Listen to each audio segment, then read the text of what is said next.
मेरा नाम फिरदौस है और मेरी उम्र 18 साल है। मेरे अब्बू की वजह से आज मैं उदास थी, क्योंकि वो मुझे देखना भी पसंद नहीं करते थे, क्योंकि इन्हें बेटे पसंद थे। मैं कमरे में उदास बैठी थी कि अचानक से अली खान खावर अंदर आया तो कहता, मैं तुम्हें क्या हुआ है? ये देख मैं डर गई कि उसे कैसे पता चला। फिर जो उसने किया तो मेरी जान निकल गई। इश्क दिसंबर 11 यूनिवर्सिटी की बस से अपने सफर की तरफ रवाना थी। रास्ते कच्चे पक्के ऊपर नीचे थे। ऐसे में उम्र के खूबसूरत नज़ारे हर स्टूडेंट्स अपनी खिड़की से देखते हुए एंजॉय कर रहे थे। सामने ऊंचे ऊंचे पहाड़ थे जिनके ऊपर बर्फ जमी हुई थी। खूबसूरत पहाड़, हरे भरे दरख्त, ऊंचे ऊंचे से जिनके ऊपर परिंदे चहचहा रहे थे। पहाड़ों पर जमी हुई बर्फ इंतहाई खूबसूरत लग रही थी। वो सारे पहाड़ और दरख्त इतने ऊंचे थे कि यूं लग रहा था कि जैसे आसमान से बातें कर रहे हो। हर कोई इस सफर को बेहद इंजॉय कर रहा था।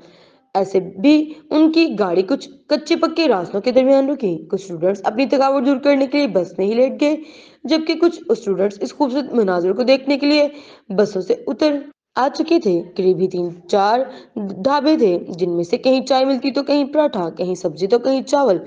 हर कोई अपने अपने पसंदीदा खाने को लेकर बैठकर मजे से खा रहा था। सामने वाले पहाड़ की तरफ से जो कच्चा पक्का सा रास्ता था, उसके बीच में एक पानी का बेहद खूबसूरत और शिफाफ झरना बह रहा था। कुछ स्टूडेंट वहां बैठकर अपनी तस्वीरें बनाने लगी, जबकि कुछ बैठकर वहां मुंह हाथ धोने लगे। कुछ करीबी बड़े बड़े पत्थरों पर लोग बैठकर चाय पी रहे थे। मौसम ऐसा हो रहा था कि यूं लगे जैसे अभी बारिश होने वाली है। हर कोई इस खूबसूरत से मौसम में शाल और स्वेटर ओढ़ रहा था। ऐसे में पानी की दूसरी तरफ से लोग अपने रोजगार कमाने के लिए कुछ खेल तमाशे की छोटी छोटी दुकानें खोले हुए थे। कुछ मनचले और जिंदा दिल लड़के लड़कियां तेजी से इस आदमी की तरफ लपके। एक आदमी ने पथरीले रास्ते पर चादर बिछाकर उसके ऊपर अलग अलग सामान रखा हुआ था। चादर के ऊपर कहीं चॉकलेट थी तो कहीं छोटे छोटे टेडी बियर्स और बड़े छोटे खूबसूरत से भालू नुमा रोई के खिलौने थे। अली खबर ने दुकान वाले से रंग लेकर 2-3 बार खेला। पहली बार में उसने रंग चॉकलेट के ऊपर डाली तो दुकान वाले वो सारी चॉकलेट्स जो उसने जीती थी उठाकर अली को दे दी। अली ने दूसरी बार एक छोटे से टेडी बियर के ऊपर रंग डालने की कोशिश की थी, जिसमें वो कामयाब रहा। और वो रंग सुर्ख रंग का छोटा सा टेडी बियर था जो उसने किसी खास के लिए जीता था। अली खाबर ये दोनों चीजें लेकर फिरदौस को ढूंढने लगा। वो इस वक्त बहते हुए पानी के पास नूर के साथ बैठी हुई थी, चाय पी रही थी। अली और उसका दिल जाके वो जाकर उसे थे, मगर वो इस वक्त नूर के साथ थी तो उसने मुनासिब नहीं समझा और वापस आ गया, क्योंकि वो नूर के सामने फिरदौस को देना चाहता, क्योंकि वो जानता था कि फिरदौस नूर के आगे शर्मिंदा हो जाएगी और वो उसे कभी किसी के आगे शर्मिंदा करना नहीं चाहता था। यहाँ से उसके बाकी सारे दोस्त मिलकर अब दूसरी तरफ, जहाँ एक आदमी मोटी सी लकड़ी के बोर्ड के ऊपर अलग अलग रंगों के मुख्तलिफ डिजाइन के गुब्बारे लगाए हुए था। ये सारे गुब्बारे एक लाइन में लगे हुए थे और बिल्कुल सामने खिड़ खड़े हुए यासर के हाथ में बंदूक थी। यासर ने निशाना लगाया तो गुब्बारे पर लगा और वो फट गया। यही अमल बाकी के दोस्तों ने भी सर अंजाम दिया। यूं ही हंसते खेलते दोपहर से शाम हो गई थी। यूनिवर्सिटी की तमाम बसें एक बार फिर से भर चुकी थी और स्टूडेंट अपनी मंजिल की तरफ बढ़ने लगे थे। देर रात का वक्त था और वो लोग मर के होटल में रुक गए थे। एक में 3-3 4-4 लोग थे। थकावट इतनी ज्यादा हो गई थी कि वो पूरा दिन ही सोते रहे। अगली रात को हर कोई होटल की दूसरी साइड पर आ चुका था। बीच में सारे स्टूडेंट्स ने आग लगाई हुई थी और खुद को गोलदारे की सूरत में उसके करीब बैठे हुए थे। मई की सर्दी और रात का वक्त और इंतहाई खूबसूरत मौसम, ऐसे में सबके हाथों में गर्मा गर्म चाय थी। इन लोगों ने डिसाइड किया कि वो यहाँ बैठकर कोई ना कोई गेम खेलेंगे। जिसको कोई चैलेंज दिया जाएगा उसे वो लाजमी करना पड़ेगा। हर कोई बड़े पुरजोश तरीके से इस बात के लिए मान चुका था। लड़कियों का दायरा लड़कों के बिल्कुल सामने था। दायरे आधे की तरफ लड़कियां बैठी हुई थी और आधे दायरे की तरफ लड़के, और बीच में आग जली हुई थी। यासर ने बोतल लेकर बोतल को घुमाया तो सबसे पहली बार खुद यासर की आई हुई तो सब इस पर जोर से हंस पड़े। यासर मेरा शिकार बनेगा, अली खाबर ने तेजी से हाथ खड़ा किया, जबकि यासर जानता था कि वो उसको कोई ऐसी चीज करने को बोलेगा जो उसे नहीं आती होगी। नहीं नहीं, अली के अलावा कोई और दे दे मुझे टास्क, मैं जानता हूँ कि ये मुझे कोई बहुत मुश्किल चीज देगा। यासर ने तेजी से कहा, जी नहीं, मैं टास्क दूंगा और तुम्हें वो हर हाल में पूरा करना पड़ेगा। अली भी अपनी जिद पर अड़ा हुआ था। यासर जानता था कि वो नहीं मानने वाला, तो यासर को मजबूरन ही मानना पड़ा। तो मेरे प्यारे दोस्त यासर, जैसा कि हम सब जानते हैं कि जब जब तुम डांस किया है लोगों की हंसी निकल गई है और आज हम फिर से तुम पर हंसना चाहते हैं, तो तुम आज हमें हंसाने के लिए थोड़ा सा डांस करोगे? अली खाबर की बात पर उसके बाकी दोस्तों ने शोर डाला। यासिर, यासिर, वो उसका नाम पुकार कर चिल्लाने लगे। नहीं नहीं, मैं डांस नहीं करूंगा, मैं यहाँ अपना मजाक बनवाने नहीं आया। यासिर ने साफ इनकार किया। नहीं नहीं, जो बोला है वो मानना पड़ेगा। अली के साथ साथ बाकी दोस्तों ने भी कहा। यासर ने एक गुस्से भरी नजर से अली को देखा। अगर तुम जैसे दोस्त हो तो दुश्मन की जरूरत नहीं। यासर की बात पर सब हंस पड़े और फिर जब उसने डांस करना शुरू किया तो वहां पर बैठे हर एक बंदे की हंसी निकल गई। सबकी हंसी की आवाज हवा में गूंजने लगी। यासर ने ऐसा डांस किया था कि बच्चे भी देखकर हंस पड़े। बैठ जाओ मेरे भाई, बैठ जाओ ना होके तुम्हारी मंगे तो नूर तुम्हारे इस डांस को देखकर तुमसे मंगनी ही तोड़ दे। अली की बात पर सारे जोर से हंस पड़े, जबकि वो खुद भी हंस रहा था।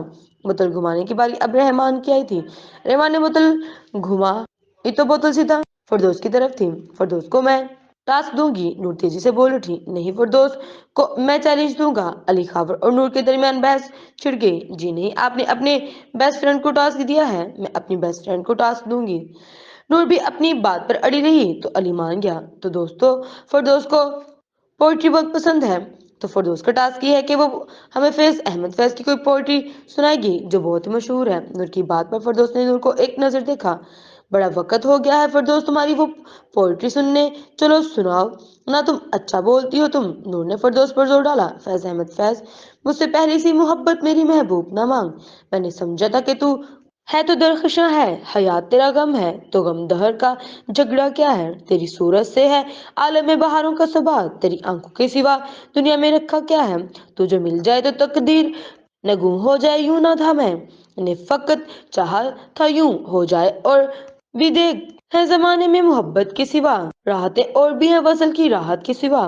अनगिनत सदियों की तारीख में बनवाए हुए जा बजा जा बिकते हुए कूचा और बाजार में जिस्म खाक में लोथड़े हुए खून में नहलाए हुए जिस्म निकले हुए अमराज के तनवरों से भी बहती हुई गलते हुए नासूरों से लूट जाती है। इधर को भी नजर किया कीजिए, अब भी दिलकश है तेरा हुस्न, मगर क्या कीजिए और भी दुख है जमाने में मोहब्बत के सिवा राहतें और भी हैं वसल की राहत के सिवा। मुझसे पहली सी मोहब्बत मेरे महबूब ना मांग। फरदौस खामोश होती हुई सब उसे देख कर रह गए। अरे वाह फरदौस, उसके करीब सारे बैठे लोग ने उसे खूब सराहा तो उसके गाल ब्लश करने लगे, जबकि लिखावर से देखता रहा। जब फरदौस की नजर अचानक उस पर पड़ी तो वो उसे देखकर मुस्कुराने लगा और फिर आहिस्ते से आवाज में बगैर कुछ कहे उसने अपना लब हिलाया, यूं जैसे वो वाह वाह कह रहा हूँ। खेल एक बार दोबारा से शुरू हो चुका था। अब की बार नूर की थी। नूर ने बोतल घुमाई तो बोतल बिल्कुल सीधा अली खाबर की तरफ हुई। अली की बारी आई तो एक बार फिर से लड़कों का शोर गूंजा। ओ अली ने तो हमें गाना सुनाएगा, सारे लड़कों ने एक आवाज में कहा। हाँ बिल्कुल, बड़ा वक्त हो गया उसका गाना सुने, आज हो जाए फिर, यासर ने कहा। मगर मैं अपने साथ गिटार नहीं लेकर आया हूँ, अली ने कहा। गिटार का तो कोई मसला नहीं है, हमारे रूम के आगे एक लड़का रहता है, उसके पास गिटार मैं अभी लेकर आया। अली का एक दोस्त सदीक तेजी से उठा और होटल के अंदर गया। कुछ देर बाद उसके हाथ में स्याह रंग का एक खूबसूरत सा गिटार था। वाह भाई वाह, आप तो कसम से मजा आ जाएगा, यासर कहते हुए अली खाबर के कंधे पर हाथ रखा। चलो शुरू हो जाओ और सुनाओ हमें कोई जबरदस्त सा गाना और माहौल को अच्छा बना दो। अली खाबर ने अपनी खूबसूरत आवाज में गाना शुरू किया। रात की तरीके में आग से निकलती हुई रोशनी और सच मौसम बहुत ही खूबसूरत सा माहौल बनाए हुए था। सामने फिरदौस बैठी हुई थी। आग की तेज रोशनी में उसका खूबसूरत चेहरा दमक रहा था और वो इस वक्त सै रंग की शाल ओढ़ी हुई और बालों को चोटी बनाए हुए और लम्हे भर के लिए उन दोनों की नजर आपस में खामोशी से मिली थी। खुदा को दिख रहा होगा न दिल तुझसे जुदा होगा, तेरी तकदीर में अब तो वो मुझको लिख रहा होगा। खुदा को दिख रहा होगा न दिल तुझसे जुदा होगा, तेरी तकदीर में अब तो वो मुझको लिख रहा होगा। तेरा ही बस होना चाहूं, तेरे दर्द में खोना चाहूं, तेरे दर्द के इन जख्मों पर मरहम मैं होना चाहूं, तेरा ही बस होना चाहूं, तेरे दर्द में रोना चाहूं, तेरे दिल के इन जख्मों पे मरहम मैं होना चाहूं। कर ले कबूल खुदाए मेरे सजदे, अब तो नसीब में मेरे उसे लिख दे, तो फिर ना सोया होगा, शायद फिर रोया होगा, आंसू मेरी पलकों पे भी ना आया होगा। देना मुझे कोई आवाजें या सुन मेरी फरियादें, गहरे हैं मुझको यादें बिन तेरे, तुझे ही सब पाना चाहूं, खुद को मैं खोना चाहूं, तेरे दिल की इन जख्मों पर मरहम मैं होना चाहूं, तेरा ही बस होना चाहूं, तेरे दर्द में रोना चाहूं, तेरे दिल के इन जख्मों पर मरहम मैं होना चाहूं। खुदा को दिख रहा होगा, ना दिल तुझसे जुदा होगा, तेरी तकदीर में मुझको वो अब तो लिख रहा होगा। अली ने गाना बंद किया तो पूरे माहौल में जोर जोर से तालियां बजने लगी। जबकि वो गाता रहा, फिरदौस उसे देखती रही। न जाने क्यों उसकी आवाज में एक जादू सा था। वो इतने दिल से गाता था कि सामने बैठा बंदा सिर्फ उसे देखता रहे और सितार सुनता रहे। ये कितना जिंदा दिल लड़का है, या खुदा इसके चेहरे पर मुस्कुराहट सारी जिंदगी यूं ही नाचती रहे, आमीन। रात की तरीके में बैठे हुए अली खबर को देखते हुए यूं ही सोचने लगी। उसे खुद पता नहीं चला कि क्यों कब वो उसे खुश होने की दुआ दे रही थी। शायद महबूब की दुआओं में बड़ी ताकत होती है। कहीं पड़ा हुआ कोई पुराना जुमला फिरदौस के जहन में आया। मैंने भी क्या फजूल चीजें सोच रही हूँ। वो अपनी सारी सोचों से पीछा छुड़ाते हुए आते हुए अब बिल्कुल नॉर्मल होकर बैठ गई थी, मगर न जाने कि वो बार बार उसे देख रही थी। वो सामने बैठा स्या रंग के चॉकलेट जैकेट वाला लड़का भी। मगर कुछ वक्त के बाद फिरदौस ने नजरें चुरा ली। खेल दोबारा से शुरू हुआ। बोतल घुमाई तो बारी अब रहमान की आई। तो हाँ, तो मेरे प्यारे दोस्त रहमान, जैसा कि हम सब जानते हैं कि तुम नकल बड़ी अच्छी उतारते हो हमारी यूनिवर्सिटी के तमाम टीचर्स और प्रोफेसर की। तो उन्होंने उसे चैलेंज दिया, वो सर हसन की नकल उतार कर सबको दिखाए। रहमान तैयार हो गया, क्योंकि दूसरे की नकल उतारने में बड़ा मजा आता है। रहमान ने अपना पैंट जरा बाहर को निकाला और सर हसन जरा मोटे से थे। रहमान ने अपनी आवाज को और भारी कर दिया, जैसे सर हसन की आवाज भारी थी। और तुम रहमान, तुम यहाँ आए हो अपने माँ बाप का पैसा बर्बाद करने के लिए। तुम्हें कुछ अंदाजा भी है कि माँ बाप कितनी मेहनत से कमाते हैं, और तुम अपने स्मार्ट में नंबर देखे हैं कितने कम है। रहमान सर हसन की नकल उतारते हुए मोटी सी आवाज में कह रहा था, मैं तुम्हें बता रहा हूँ, अगले असाइनमेंट में तुम्हारे नंबर मुकम्मल नहीं आए तो मैं तुम्हारे अबू को बुला लूंगा। वो मुकम्मल तौर पर हसन की नकल उतारे हुए अपना पैंट पूरी तरह से बाहर को निकालते हुए भारी सी आवाज में बड़े मजे से उनकी नकल उतारते हुए कह रहा था, अच्छा तो ये बात है। पीछे से सर हसन की आवाज आई, जो के पीछे खड़े कमर पर हाथ रखे उसे देख रहे थे। इधर आओ, यहाँ तुम्हें मैं बताता हूँ कि अपने प्रोफेसर की नकल कैसे उतारते हैं। सारे स्टूडेंट सर हसन की बात पर जोर से हंस पड़े, जबकि रहमान के चेहरे पर खौफ था। सॉरी सर, अब तुम देखना अगले असाइनमेंट में कि मैं कम नंबर दूंगा। अल्लाह की कसम सर, इन लोगों ने कहा था कि आपकी नकल उतारना, वरना मैं और आपकी नकल कैसे उतार सकता हूँ। मुझे तो पता भी नहीं है आप बोलते कैसे हैं। हाँ हाँ, मुझे तो जैसे नजर नहीं आता कैसे तो मेरे मोटापे का मजाक उड़ाते हुए मेरी नकल उतार रहे थे। यहाँ आओ जरा, तो मैं सीधा करता हूँ। सरासर उसकी तरफ बढ़ने के लिए रहमान तेजी से अपना स्वेटर लेकर वहां से भाग गया। बस फिजा में रहेगी तो उसकी आवाज वो कह रहा था, सॉरी सर।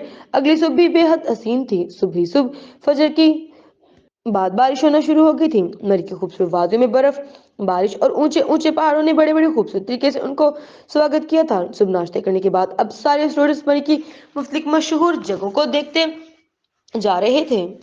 भरपूर एक्साइटेड और पुरजोश थे। सबसे पहले उन्होंने अयूबिया नेशनल पार्क का विजिट किया।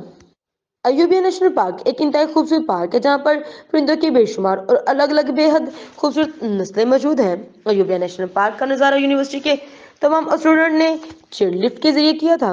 अयूबिया नेशनल पार्क में चेयर लिफ्ट में बैठने के बाद पूरा अयूबिया नेशनल पार्क नजर आता है। वहां पर तफरी करने के लिए वाले से इस चेयर लिफ्ट के जरिए अयूबिया के जरूर नजारा करते थे। चेयर लिफ्ट के जरिए अयूबिया नेशनल पार्क का नजारा इंतहाई हसीन और दिलकश था। पहाड़ों पर बादल छाए हुए थे।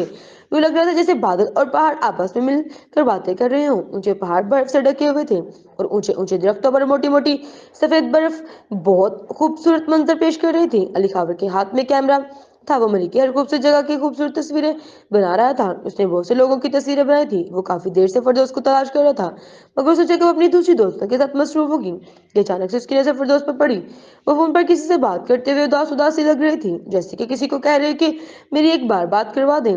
वो इस वक्त राबिया से बात कर रही थी, और वो रजा से बात करना चाह रही थी, मगर रजा से बात नहीं करना चाह रहा था। फिरदौस को वो दोनों बेहद याद आ रहे थे। राबिया से तो उसकी रोज बात ही होती थी, मगर रजा की तो वो आवाज तक सुनने को तरस गई थी। और दूसरी तरफ रजा उसकी गलती ना होने के बावजूद भी उससे इतनी बुरी तरह से खफा था। बाबू को कहीं बस एक बार मुझसे बात कर ले, मेरी तो कोई गलती नहीं है, तो फिर मुझे सजा क्यों मिल रही है। अभी मैं कब से रजा को बोल रही हूँ, मगर वो मेरी कोई बात नहीं सुन रहे। अगर मैं अब और ज्यादा बोलूंगी तो वो मुझ पर ही गुस्सा करेंगे, और तुम जानती हो कि उनका गुस्सा कैसा है। फिर तुम्हारे सारे पैगामात मैंने तुम्हारे बाप तक पहुंचा दिए हैं फरदौस, तुम मगर जानती हो कि अपने बाबा को अपनी जिद और गुस्से के कितने पक्के हैं।